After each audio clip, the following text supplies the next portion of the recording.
that finally whiskey? We're finally drinking some whiskey again. Uh-oh. Yep. And we're back.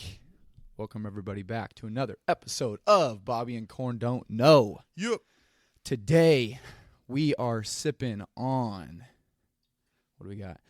Canadian Club 1858 Original Blended Canadian Whiskey. Okay. 1858? Yeah, it's I'm not gonna lie, we had a little like Halloween party and somebody brought it and left it, and so I was like, well, save me a little bit of money on this whiskey thing. This whiskey habit's getting a little bit expensive. Uh-oh. We keep pumping out these, no, not my own personal whiskey Yeah. habit. We keep pumping out these episodes, and the bottles start to add up after a while, but Just turn them out. churning them out. Yeah, episode the 9? original plan was what? We were going to go like every couple weeks, but Yeah, here we are. here we are. This is our 10th? 9th. Ninth? 9th. I think ninth. I guess technically 10th because we had that one, Yeah. the long lost episode that still hasn't. We're still trying to figure that audio out. Yeah, we might just Sorry, have to redo that one. It's all good. But guys, no guests today. This is a very special episode. I'm sure by this point we've hyped it up on social media a little bit for those of you following us. If you're not following us, follow us on Instagram at Bobby and Corn Don't Know. Yep. We're also now on YouTube, so make sure you guys subscribe to the YouTube channel as well if that's a medium that you guys like to utilize. We're just trying to get to you however we can. But yeah, like I said, today's a special day. We have a special announcement. And with that being said, I'm going to turn it over to my co-host, as always, Mr. Cornelius Edison. What's going on, guys? Today is a very special day, not only for my life, but my wife's life as well. I've decided to walk away from football after, I don't know how many years. Started playing in 6th grade to this day. It's a lot of years, man. That is It's most of your life. a lot of my life. Yeah, so just thought about it, prayed about it, just seeing where our life is headed in the next few months and what we experienced for the past few years, not only in the NFL, but in college and high school. It's been a fun ride, to say the least. There's a lot of special people in my life that have contributed to my success. Way too many people to name. But I'm very fortunate to be in this position. I wish my career could have went longer, but I know a lot of it was God's timing, God's plan. It's funny, the last preseason game, I stepped onto the field, and in my heart, I could kind of just feel, it felt different. I felt relief. I felt gratitude. I felt extremely blessed to walk on that field and give it all I got. I've done that for the past few years, but this time was special. And coming back home over the past couple months, it's been very eye-opening to me, my life, my wife as well, my family. Just have overwhelming gratitude for everybody, and I'm thoroughly excited for what's next. Got a couple things working behind the scenes, but I know that the time is right. It's kind of weird, middle of the season. Teams have been calling. Yeah. Got drafted into the XFL. But Yeah, people were asking about that too. That was one of my questions for today to go over. But before we do any of that, first off, cheers, dude. Congratulations on Appreciate it. Phenomenal career. I think just about every kid that starts playing football in 6th grade dreams of the league, and ultimately you made it happen. And it's not something many people can say, that was a goal of mine, and I had that, that come to Jesus moment much earlier than you did. So, yeah, man, congratulations. We've all been watching from afar, even the people that haven't told you.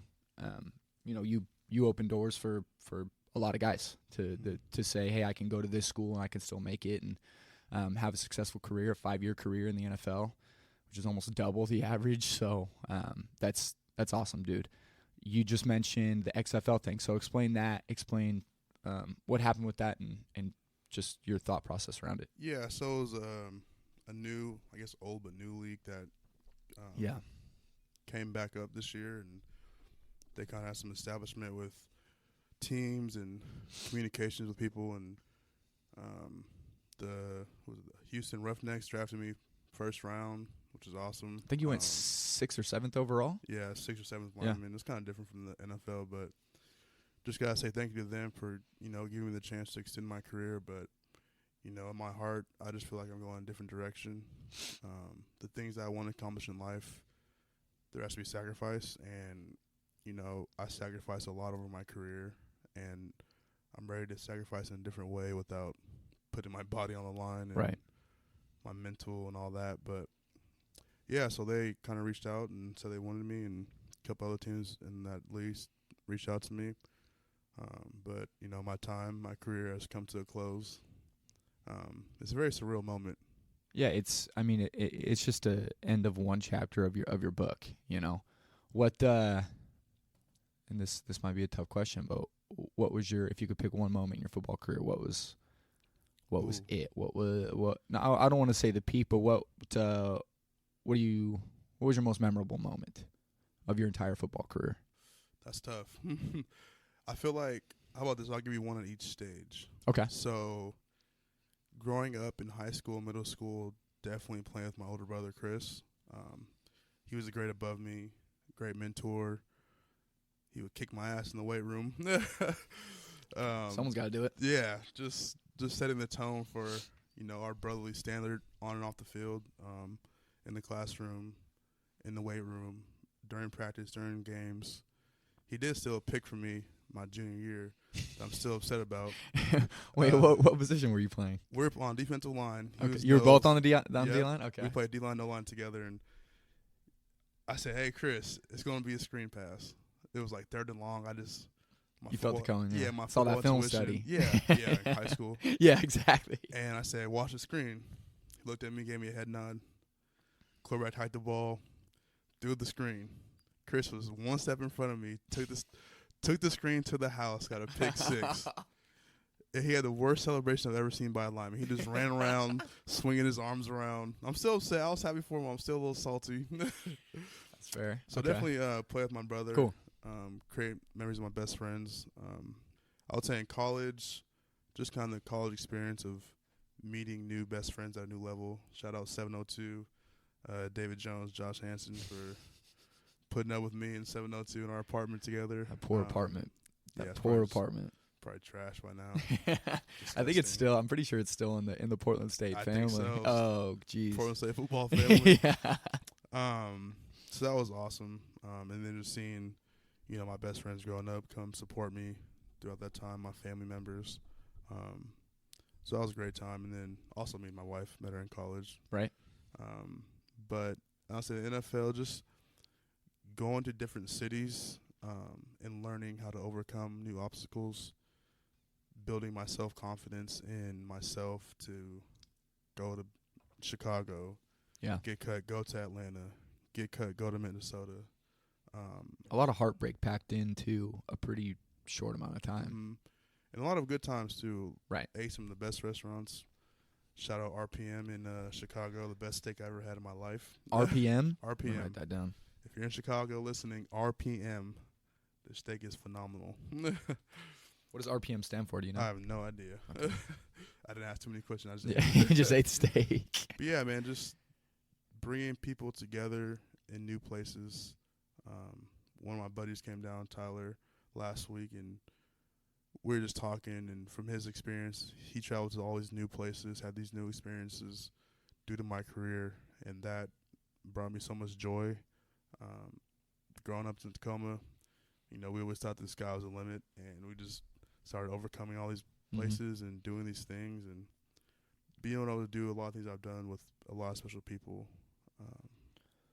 has definitely been a highlight. So that brings us to today, which it's easy to sit here and be optimistic about the future because this is something you've never had to really think about. I mean, I'm sure you've thought about it in the past, but living it. Yeah, like now that the day has come, what changes in your day-to-day life? What do you think changes in terms of ultimate goals? Just kind of fill us in on I guess your mind, because we talked about before we started recording, but this decision in your mind at least was pretty much made up. Probably a couple weeks. Right. But what has your mind kind of flipped to over these past couple weeks of this new life? I think as the longer I get away from football, the hungrier I get for something else. Like I still had a chance to play football. Maybe not in the NFL, but there's other leagues I could have played in. But I feel like I reached the pinnacle of the organization of football you can get to. Mm-hmm. And walking away from that, I felt I gave it my all. Like there's nothing else physically, emotionally, mentally. I gave it my all. So having that peace of mind of every day for the past few years, giving it my all, my everything, it became easier to say, okay, I can start to move away from that. I can start to attack something else. And that same hunger I had in football is starting to transition into other areas of my life. Become the best husband I can be, the best son, brother, friend. Podcaster. Podcast co-host. Just that hunger has kind of, diversified into other areas of my life that I feel like has been kind of lacking since I've been playing football. Probably my own selfish reasons, but now I want to feed those areas more and kind of challenge myself. What can I do non-athletically to like benefit other people, right? So my athletic experience brought people together, but how can I use my mind to, one, create money, because money is important, obviously, but help other people create value in themselves. Yeah. So that's kind of where I'm at, and kind of just led me to this decision. And there's more of you to give now. Right. Right. There's not that thought in your head of, there's nothing worse than having regret. Right. And the fact that you can say, I'm leaving this thing that I've done for more than half my life with no regrets, I think is huge. Right. If we're trying to relate to people out there that, maybe they're in a career path right now, or maybe they're finishing school, maybe a chapter in their life is kind of coming to that point where it's time to turn the page. How about we brainstorm some like practical advice in terms of how do you flip that page and not look back? I would say becoming vulnerable. So owning your losses of what people can see as like failure, right? So people probably saw me getting cut. Wow, he's not good enough. X, Y, and Z, negative things, right? But I owned not making the team. Political reason, whatever you want to call it, I wasn't good enough. There's other better players out there, but I own that narrative, and I give that power to myself. Bobby, you can't come to me and say, well, you suck, you got cut. I'm going to say, yeah, I did get cut, but I'm working on something better, right? So owning that narrative and then kind of changing, like, instead of making your kryptonite, give that your coffee boost, right? Like, yeah. So if you're kind of in a career you're not really feeling, or you think it's kind of coming to a close, be vulnerable with people. Like, it's okay to share that with people. Like, hey, I'm not, this might not be working for me for much longer. Somebody might say, well, hey, I got a job over here if you're interested, or I know somebody, and that kind of can create a new future. That next chapter. Yeah, next chapter for you. Yeah. Without you even realizing, just by you opening it up. Because imagine people are like are miserable at work and keep it all into themselves, having on social media they're the best job ever, but deep down they dying. But they just share that with somebody, they can change that for them. Yeah, and we're taught, or at least I think most successful people are taught from a young age to not give up, right? Don't quit, stick with it, it'll pay off. But I think that if what you're actually doing has no ultimate vision, or you have no ultimate vision for what you're doing right now, if you don't see yourself doing what you're doing right now in 5, 10, 15 years, especially if you're, in your 20s, early 30s. We are young. Yeah, you got a lot of time left, and it's not worth your ego getting in the way of not letting you allow yourself to get something better. Right. I think we hold on. We hold on sometimes a little bit too tight because of ego, not because it's what's actually best for us. We just, like you said, maybe our social media has portrayed something over the course of time that isn't reality, which is probably pretty common. Yeah. And I think there's always going to be calculated risk, like within That's everything. a good point. So don't quit your job if you have nothing lined up.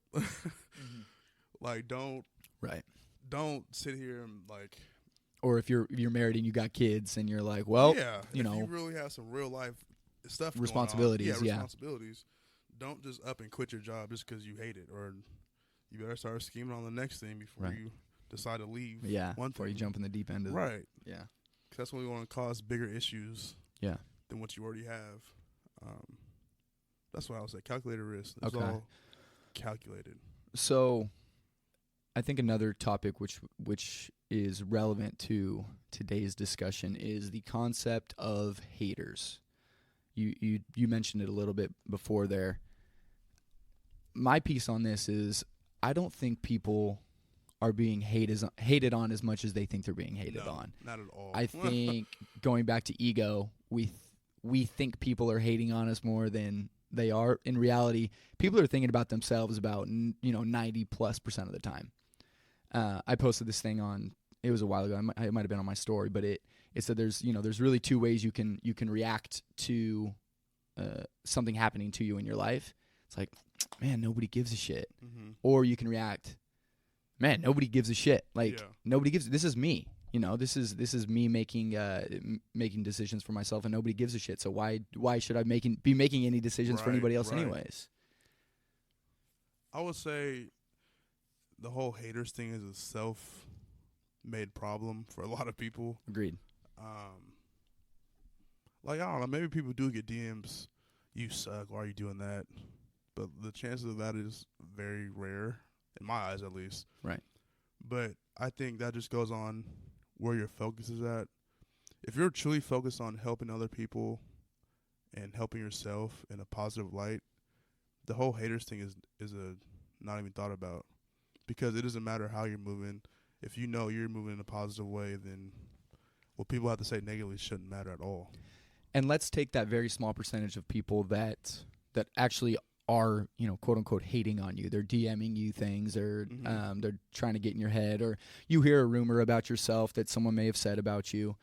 One quote, I can't remember who said it. It was probably on one of the 30,000 podcasts I listened to, but they said, do you think Michael Jordan is DMing people hate comments or commenting on people's pictures? People that are actually doing things aren't the ones that are hating in the first place. So why does it matter? Why do we let those? And I'm not talking about this that like I'm above it. I think about this stuff too. I think people don't want me to do XYZ, but I guess this is kind of a reminder of myself that winners aren't doing that. Right. It's the people in their mom's basements that are, the ones writing the messages. Sitting there on, was it keyboard warriors or something? Yeah, like that? keyboard warriors. Keyboard warriors. Yeah. That's just funny though, just because at the end of the day, who really cares? Like, if somebody, like, I've had people say stuff to me, or I've heard things that have gone back to me, but it's kind of funny to me. Like, I don't take it too seriously. Like, it's just, if somebody says something to me, I'll just laugh about it. Like, all right, that's what they think. Like, that's cool, but that has nothing to do with me at the end of the day. Everything people are saying to you has nothing to do with you. It's their personal insecurities. So that's a good point. Do you think that comes from your own self-confidence? Ooh, I think so. I think just from I have tough skin, so yeah. I've had all these experiences that have led me to feeling like this, right? Which I'm very thankful for. All the hardships and joyous times have led me to feel like this. So when people say things, I'm like, if I don't let that bother me, then what I've been through should have destroyed me. So them saying that has nothing to do with how I'm going to move my life. I mean, unless it's like, my parents or like close family who are like actually concerned for what, what I'm saying? Like, that brings up a good point. Yeah, that brings up a good point, because a lot of people, they're not leaving They're not leaving their quote unquote maybe good job that they hate and they're miserable at because they don't want to disappoint their parents, or they don't want their girlfriend to think they're a loser for taking a leap and doing something else. You just made a good point of there's a difference between them quote unquote hating because of their own insecurities. Maybe they didn't chase that dream, or they didn't do something that maybe they wanted to at some point. So now they're pushing their beliefs on you. But there's also the times of they do love you. Mm-hmm. They do care about you. They do want what's best for you. But ultimately they don't know what is best for you because you have to make that decision. Right. So how do you, I guess, answer this? One, how do you differentiate between the two? How do you know if it's somebody's self-insecurities reflecting onto you? And how do you know if they're doing it out of love and care for you? Because sometimes, sometimes it is your dad telling you, hey, that's a stupid move, because ultimately he didn't do that back in the day and now he regrets it.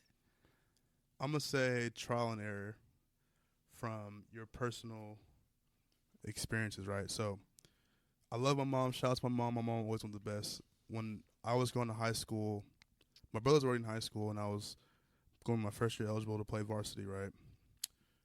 My own mother said that, you're not going to be able to play varsity this next year. In my head, I'm like, Mom, what? Like, first of all, you don't know my athletic ability. But, like, that was, like, got me taken aback. But, like, in her mind, she was, like, protecting me. Right. Because she's experienced my brother's previous year with the coach at the banquet, whatever.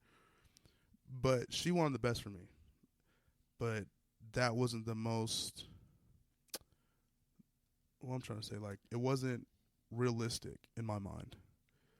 If I could have easily had two routes, listen to my mom, okay, my mom's right. I'm not going to play varsity. Let me wait till next year, do whatever. But in my head, I was like, you wrong, Mom. Mm-hmm. You wrong. Yeah. And this was when back in high school. Of course, I'm probably in my high school teenager stage. Right, rebellious mode. Anyways, yeah. But she said that to me, and I was like, all right, Mom, like I'm gonna show you kind of a thing. Yeah. So, I think how I'm wired is like, not out to prove people wrong, but like I love when people tell me no. Like, please don't tell me I can't go run a mile in 7 minutes because I'm gonna start training. I'm gonna figure out a way somehow. Yeah. 7 minutes is probably a little fast. Yeah. Nobody quote me on that. But I don't know, just like I had a family member, a close cousin who still lives at home, and he has all these ideas, right? And we'll talk a little bit, and he's in this big dreaming stage of wanting to do all these things in life, but he lives at home with his parents, and they kind of, from what it sounded like, what he explained it, they limit his ideas. And I was like, why don't you just kind of move out the house, be free from that ideology? You never know what you're going to accomplish. That idea they said no to, you could do that. That could be the one. That could be the one. You don't know that. So it's just hard to differentiate between true love and your own personal experiences. Yeah. Because true love can hold you back from having those great personal experiences. Right, because they do want what's best for you. Right. For the most part, I would hope. They do want you to succeed in what their, in their eyes is success. Mm-hmm. And I think the next step of that is, let's say you do take that leap and your first attempt fails. Right. What are going to be those first thoughts that come into your head? Damn, they were right. Yeah. They were all right. Everybody that said I couldn't do it was right. And I think that's when go ahead. But then in my head, I'm like, yeah, okay, they was right about this, but watch how it bounced back 10 times. Okay. See, that's something that I think for some people is natural, but I think it's also something that sometimes you need to be told. Mm-hmm. You need to be told that your first attempt isn't your only attempt. Maybe they were right about some, who knows, maybe some crazy invention or some crazy business idea that they had, they probably did know was going to fail. That doesn't mean you're a failure as a person. It means take that next step and realize, what did I do wrong? I don't have to go back to where I was, where I was obviously miserable. I don't have to return to that just because somebody else told me that that's my path. But evolve as it goes on. And like evolving by yourself is very difficult. Some people have mastered it, but I have not. I don't know. I'm not gonna lie to you that I've Yeah. figured out all on my own. I've had to have a good support of people around me to help me evolve in every aspect of life. Being a better husband, better brother, like I said earlier, like Right. that takes people around you who have their own personal experiences. And you could talk about that with them, Yeah. which will help you evolve into like a better you. What are you going to tell?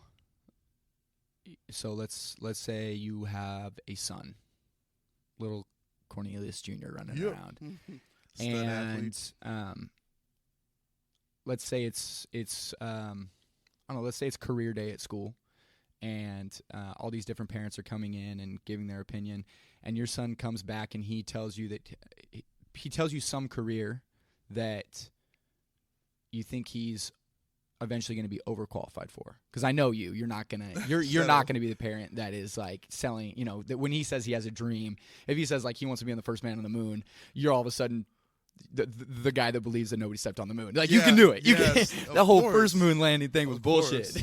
Then my wife hand's gonna be like, actually, she'll pull an article up. Actually, and you'll say it wasn't real. You're gonna support little Cornelius's dreams no matter what. So, how are you gonna handle telling him to, one, think bigger, but also not look down on people that do those things? I think by diversifying his experience, my child's experiences of what they see and know, I want them to be in the room with a professional athlete, with a lawyer, with a doctor, with a business owner, with X, Y, and Z, just so they can know that they're not limited to one thing. I think by not saying, like, by showing them everything, they won't feel like there's only one way. And that will challenge them to say, hey, there's multiple ways I can help people become successful. Right. Yeah. Like, so it's up to me to decide that.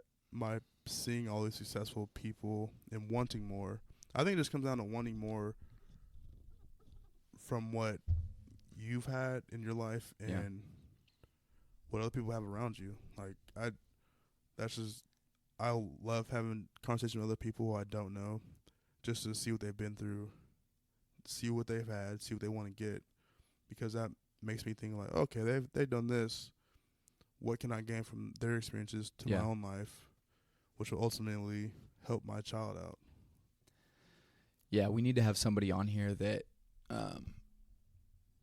does really well financially, and we need to dig their brains on, you know, how do you raise your kids to not be spoiled brats. I was going to say, for lack of a better term, spoiled brats, because you do hear so many stories of kids coming from not much, that work their butts off for their entire lives, build this little empire, and then their kids suck. You know, they end up having kids that suck. Yeah, which I guess is, you know, it's that old saying, like, show me a great man who's a son of a great man. Right. It's not as common as you would hope it'd be, even though all those opportunities, like you just said, they probably have had the opportunities to sit in the rooms with different people doing different things, serving people in different ways, but they've made the decision to, you know, be a jerk. Right. Yeah. My dad and I were having a conversation, I think yesterday or 2 days ago, and, you know, growing up, we didn't have the most money. We weren't broke. There was always food on the table. But there's always a theme of love in the household. Like, I was never questioning if we were loved or not. Friends would come over to eat dinner. They felt loved. There was always an open door. You hungry? Just wash your hands before you step in my mom's kitchen. Like, I think it's funny because we talk about love a lot, but leading with love and time spent with people really establishes a strong connection. In my mind, at least, what I've learned in my short 26 years of life.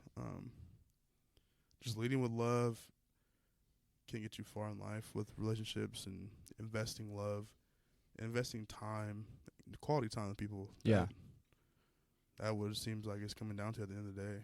You said leading with love. I think that's applicable in more cases than just the family. I think in terms of leadership, whether it be leading a team, a business, I heard this. Might have read it actually. I don't know. Read it in a book. It said always assume positive intent. Mm-hmm.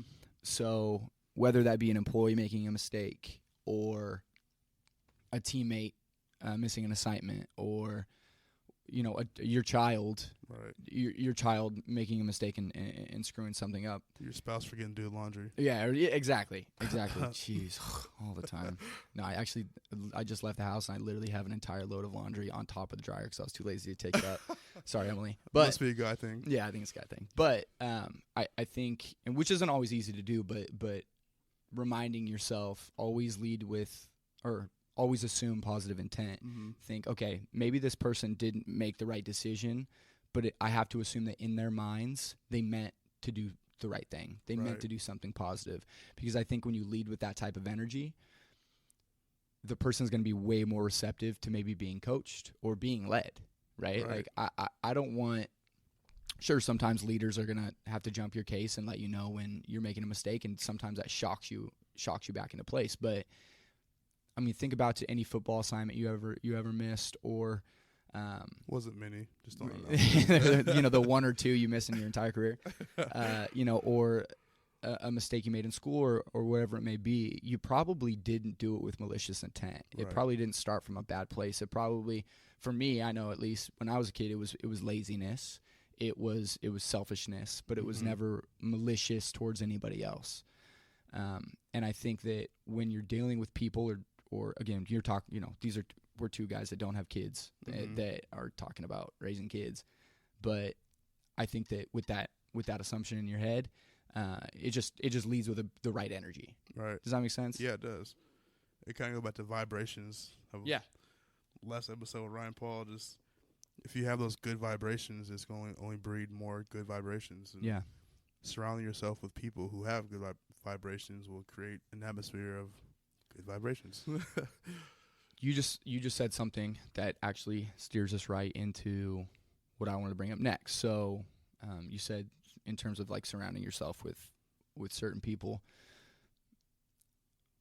What's your opinion on this whole power of proximity? You become the 5 people you spend the most time with, which I think ultimately is true. But how do you help people?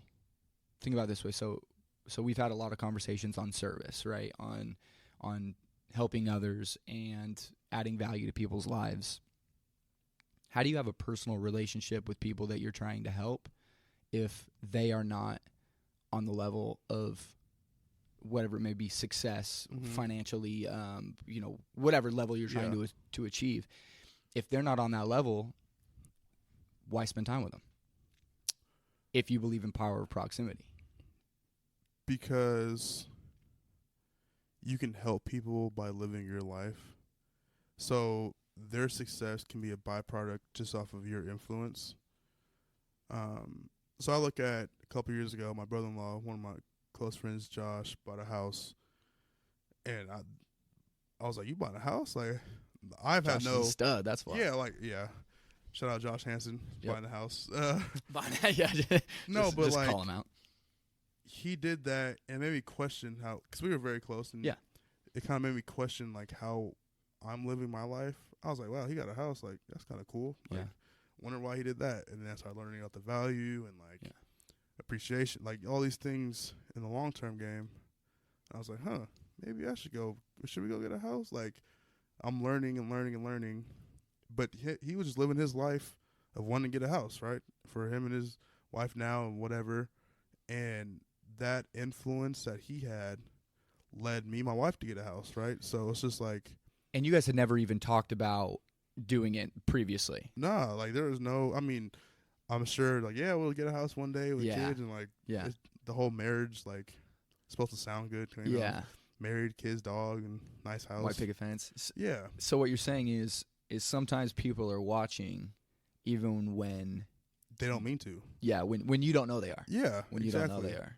Just like having discussions can help alter people's futures, and just by you living your life, by Bobby living your life, your byproduct is me seeing that and like, wow, Okay, but we got a fresh suit every week. I need to set my suit game up. Like, you know what I'm saying? Like, Yeah, absolutely. If I meet Bobby for the first time, I think he's a true professional. I'm over here in some Lulu sweats and a basic green tee. Like, you know what I'm saying? Portland, man. It's Portland. Yeah, it is. Keep Portland weird. Yeah, jeez. And comfy, apparently. Yeah, very comfy. Wearing suits out here. I barely put socks on today. I ain't gonna lie. No, that's a good point. That's a good point. I think it goes back to the whole, character is who you are when nobody's watching, right? So if people notice you, hopefully it's for the right reasons, and they can kind of adapt and adopt certain principles that you live by without you ever even really having to spend the time to go out of your way to put yourself on their level, I guess. Right. Is what you're saying. That's a good point. I feel like a common misconception is people feel like they have to go out of their way to help people, which is false. You can help somebody by send them a simple text, have a great day. Like, yeah. How are you doing? Like, think about that. The people you haven't talked to in a long time, you can send them a text, and that could make their day. Because it's happened to me before. Yeah. Like, people, I was going to say, I love getting those. Yeah, people, like, somebody last month sent me, shot me a text, and was like, hey, this song makes me think of you. You should play it. And it was like this, like, song called Good Morning, and it was just like this positive energy of waking up and feeling the sunshine and like just feeling good. Yeah. And I was like, wow, that song I literally played a song 10 times in a row because it like brought my mood up so much that somebody else thought of me as a positive person, and it's like, okay, how can I influence other people to think like that, or like who can I text to make their day like this? I used to do this thing called, and I stopped doing it, and I don't know why, but I think I should probably start back up after having this conversation, but it was called Thankful Thursdays. I didn't do it for very long. I probably did it for a couple months. But I had a reminder on my phone along with my alarm on Thursday mornings where it just said, like tell somebody who's helped you in the past, thank you. And it could be as small as a kid that you haven't talked to since high school, but you remember one day he picked you up when you were feeling down, or a coach or a teacher. And sometimes I went all out. Like I wrote a couple emails to teachers who I'd had in the past. That's a great idea, though. But you know what? I don't know why I stopped, because now that I'm thinking about it, it probably helped me more than them. I mean, I'm sure it felt nice for them to get that message from me, and it was all very sincere. But to start your day that way, out of again, I think people are starting to turn their heads on this because it's so overused, but starting your day with gratitude and telling somebody that you're thankful for that little thing that you did, they did for you. It changed my whole day, so to be able to be on the receiving end of that as well, you don't know when people are, when people need it most. Right. I've received those texts when I needed it most, and it was like changed my whole perspective. Right. Yeah. I started doing that on social media. Every Monday I post new week, new blessings. Yeah.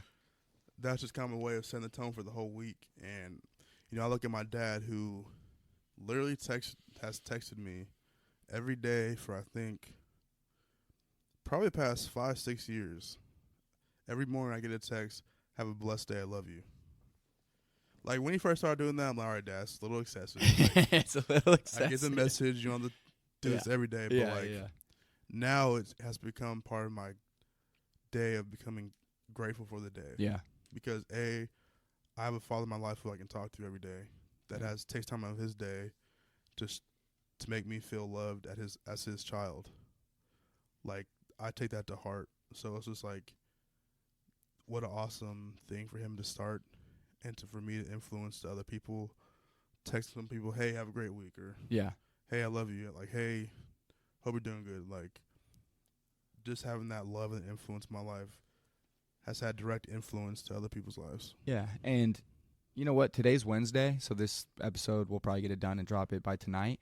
Let's see if we could get Thankful Thursdays going. Like, we'll see where it goes. But if you guys are listening to this, probably most of you, I would assume, listen right away as soon as we drop the episode.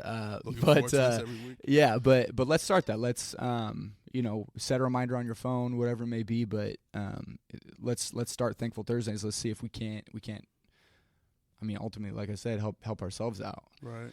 Because, man, we were talking before we started recording this thing. I was telling you that, like, what was my energy when you walked in here? You were a little nervous. I was a little nervous because I knew the announcement that was coming. But then we started talking. I'm like, dude, this week's been, like, rough week. Beating me down. Yeah. Just beating me down. And to be expected, it's not always, things aren't always on the up and up. But I think that, just talking about this stuff has already kind of flipped my mood for the weekend. It's 1:15, so we're now on the back end of the week. It is now. Cut the time. We're yeah, so it's 1:15. yeah. Oh yeah. We shouldn't have let them know, damn it. It's all good. We didn't go too hard, guys. We knew we needed a couple drinks in order to talk about this big day, a little bit, and celebrate a great career. But man, is there anything else you want to make sure we touch on? We're gonna get Thankful Thursdays going. I think that's a good idea. And nobody told me about that. So if you guys hear that somewhere else, that means you heard it here first. You heard it on Bobby and Corn Don't Know. But you got anything else for me, man? That's about it. Cool. I'm just so thankful for everybody, once again, that has played a hand in my career.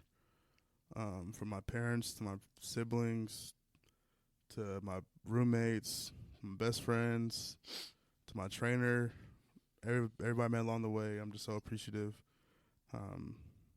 It's honestly love. That's all I can. Yeah, man, we're freaking proud of you. It was fun watching it go down, and I mean, you ask anybody, and they're like, "Who's Corn?" They don't even say like, "Oh, he's a pro football player." They're just like, "Oh, he's Bobby's client." Like, Bobby's out there bragging about him all the time. But awesome, man. Well, congratulations, guys. Thanks for tuning in. Remember, follow us on all of our social media outlets, and share with a friend. If you guys are pulling some value from these things, remember, pass us along. Let's get Thankful Thursdays going, and let's see where it goes. But we love you guys. Peace. Peace.